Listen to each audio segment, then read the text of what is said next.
ត្រីមិនដឹងចូលធ្វើអីចូលផ្សារត្រីដៃលេសន្ទូច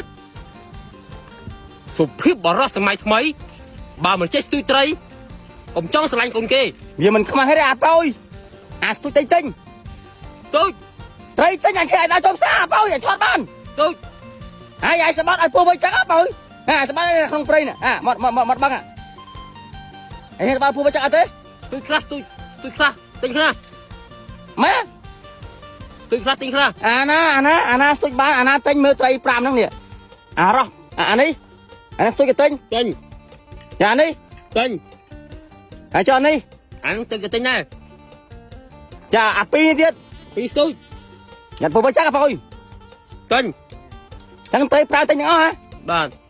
នេះអាបកាច់នេះហើយចុះខ្យងនេះខ្យងស្ទួយបានខ្យងស្ទួយបាទហើយនិយាយមកសុភាពបរោះសម័យឥឡូវបើលេងមិនដឹងខុសត្រូវប្រយ័ត្នគេជេរ